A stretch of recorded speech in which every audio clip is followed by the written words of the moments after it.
Welcome everyone.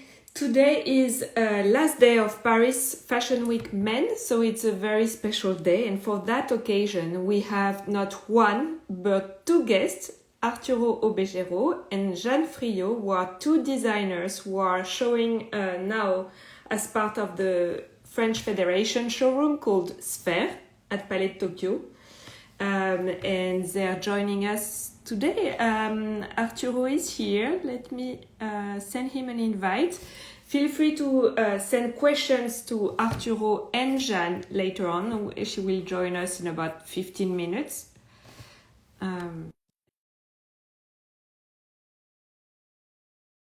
Weekend, not too hot.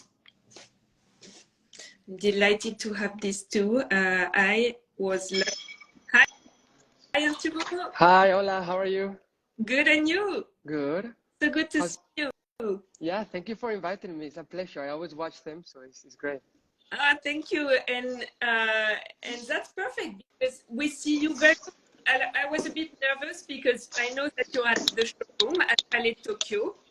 Correct. And I thought that Wi-Fi wasn't that great there, but so far so good.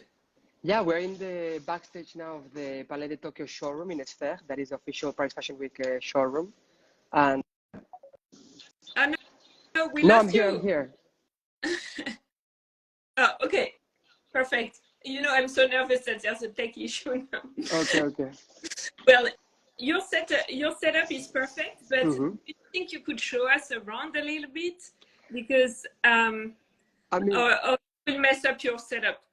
Right now, I can show you the backstage, but the backstage is not like as glamorous. It's just like, this is where people get changed, where like. I see. So, okay, now I got it. That's why it's very quiet and not as noisy. Exactly, yeah. Okay, because there's music at this time in addition. Yeah, there's like presentations going of like Jana, all the designers that we're showing. So it's like a constant. Okay. So we'll stick to this perfect frame. Thank you. And you have these two silhouettes. Yeah, correct. We are presenting our Spring Summer 24 collection, Surfer du Soir, Night Surfer. Because me, I come from. What's the name of the collection? It's Surfer du Soir, the Night Surfer. And yeah, I did it because me, I come from a family of surfers from northern Spain. I come from a really small but beautiful town in northern Spain. And I grew up looking at surfing, not doing it myself really well, but looking at it. And the mood of the collection was, imagine Helmut Newton goes surfing. So it's romantic, sophisticated, a lot of black and white silhouette. And yeah, these are two of the looks that we did. That is like the embroidered looks. This one made by my friend Thibaut Martin, who has like magic hands. And it was the idea of coming out of the ocean in the most couture way possible. So you have literally hand embroidered pearls, strass, almost like water dropping, on your skin in a really surreal way.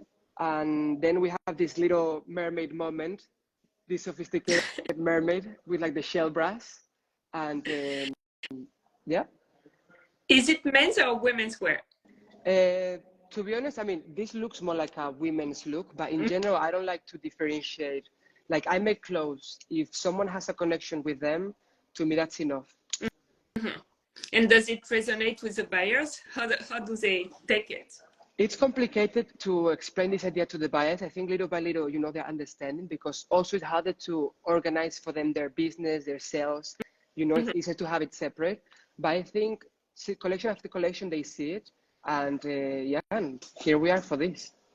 How many collections have you done so far? So far, this is my 7th collection in the official Paris Fashion Week calendar. We joined in 2020, 2021, something like this, yeah. And how was this week so far? Was it busy? Was business good? To be honest, it was a really good week. We had a couple of meetings with like new buyers, and they seem to be really interested. And I think one of the things that I liked the most of what they said is that it looks like a much more mature collection, much more wearable, much more like realistic in terms of like a real wardrobe, but it still has our essence. So, and our soul of the brand. So I think, yeah, it's a good sign. How would and then find the soul of the brand? I think romantic, sophisticated, and something that I always say to describe the brand is minimal drama, because it's really minimal in terms of the silhouette, in terms of colors, but then there's like a lot of drama going on, let's say. So yeah. But it's true that you told me that in the past, that Mm-hmm. your entire life is maximum drama. So I mean, when you're a young designer, I think it's drama 24/7. You have to be a bit, it's like you have to be like this. Uh-huh. And how did you get started? How did you start as a designer? First, you mentioned that you grew up in this small town in Spain, Mm-hmm. in a family of surfers. Yeah. What was your connection to fashion at that time? To be honest, it's weird. I always try to find like a explanation, but no one in my family or in my small town, like no one works in fashion or there's like really like culture of fashion. Mm-hmm. So I think it happened through like different things. One of them is I've always liked to dance and perform with my friends and stuff. So I think to me, dance and performing and fashion is like and music is like all one together. It's like a package together. Then my auntie Lola, who she really likes fashion. She's the only one in the family who follows fashion. She gave me an Yves Saint Laurent book when I was like 15, 16. And I was like, okay, I like this. I like this. And then with the arrival of internet, I remember like waiting like crazy to see the Alexander McQueen shows, the Gesquier Balenciaga shows, the Riccardo Tisci shows in Givenchy. So yeah, I became obsessed. You were super young, or yeah. And then you moved to London, right, to study fashion? Well, first I studied the BA. I did it in Spain in like a more technical cutting school, and then I moved to London and I did the master's in Central St. Martin's. And it was a great experience. To me, coming from this small town to this university was like following the heroes, Mm-hmm. I felt a bit like a Spanish Harry Potter going to Hogwarts every day, something like this. It's true that you have a bit of a Harry Potter. Yeah, vibe. I don't have the thing, but I have the glasses. And then when did you decide to create your brand? So after graduation, I moved to Paris in 2018, mm-hmm. and then I was working for Lanvin for like a year and a half. And right after that, COVID arrived, and it was the time to, let's do something or let's just do nothing. I don't know. So I wanted to give it a try, and we launched officially in April 2020, within the inside the first confinement. Wow! So how did you launch in that critical moment? I don't know. I mean, it was like a tricky moment because the whole world was stuck, but at the same time, focusing on the good things of the confinement, because obviously there's a lot of bad things, is that we had plenty of time. So to me, it was a time to really sit down, cut, sew, draw, really focus on the vision of the collection, the vision of the brand, and what I wanted to do and how I wanted to do it. So yeah, I tried to use that time, in a productive way. And then you decided to stick to it and not give up at any moment. Was it challenging? Yeah, it's been challenging. And I mean, I'm sure Jan is going to tell you later. I think for young designers, starting with barely resources, with barely connections, with like barely not even speaking the language, sometimes it's a tricky industry to break the bubble. Mm-hmm. But you have to keep pushing. You have to, you have to push so people discover you and see you and hopefully support you. And I feel there's really a kind of solidarity between the designers in Paris, the young designers. I think so too. I think we're like realizing that fashion is not what it used to be in the 90s, mm-hmm. or like those eras. They was more like, it still happens, but I think we are more supportive of each other. Mm-hmm. And did you look at the rest of Fashion Week? Did you check it out? At least I know you were stuck at the showroom for many hours, but did you manage to look at the shows? And yeah, I saw some collections. I saw Rick Owens. Mm-hmm. Like, I love Rick Owens, and also I love the proportions because it's sort of like my silhouette as well, like short jackets, really long, high-waisted. So I love that. Maybe that's a dancer thing. no? Exactly, like the really elongated figure, really androgynous. Then what did I see that I liked? I liked Loewe, I liked as well. I liked some Dries Van Noten as well. I liked, what else? I mean, I don't remember now, but those are the ones that I think I remember the most. Loewe, it's true, they were also elongated silhouette. Exactly. I mean, me, I'm biased. If I see a high-waisted trouser, I'm inside. I mean, so yeah. So, so high waist is your thing. The higher, the better. Oh yes, that's the Obegero Yeah. signature, right? Yeah, and even in our collection, we had one trouser that became like a jumpsuit, and it was this area. It was like a matador torero pant. That was the play of it was like how high waisted can you go? So at the end, it became so high waisted that it became almost like a flower that opened like a peplum on your shoulders. So yeah. Is that your bestseller? What are your best-selling? Our best sellers, I would say, is our signature silhouette, which is our high-waisted trouser, our goddess high-waisted trousers, our silk shirts, like the one that I'm wearing, really Yeah. simple, but Us? fluid,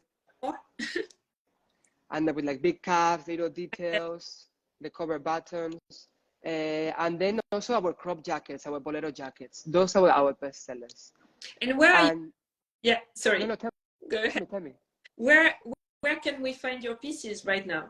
You can find them in our online boutique in our arturoobegero.com, also in Essence, and also in Anan, a small boutique in Japan. Okay. And so, well, after this season, I'm sure you're going to expand. Fingers crossed. For sure. So what's next for the brand? What's next for the brand? Today we close the showroom here in Palais de Tokyo, and then I'm gonna join the Alphabet, another showroom until Wednesday. And days of showroom. yeah, it's like we have to do it now, otherwise. And then let's see. I'm making something that I'm really interested in at the moment is wedding dresses and like more like customs and special pieces for like private clients. So I'm going back to Spain to do the dress of one of my best friends, Lucia. She's getting married. So I'm making her a bias cut beautiful dress. So yeah, that's the plan for the moment. Yeah, I think there's more and more creativity for wedding dresses. We see with Esther Manas, with Paris calendar. She does really amazing. She did her own wedding dress, I think. So that's interesting. And yours will be like white or? I mean, basically, I asked her if I could do it in the toile, the French prototype, if I could do it in black so we could have it in the collection.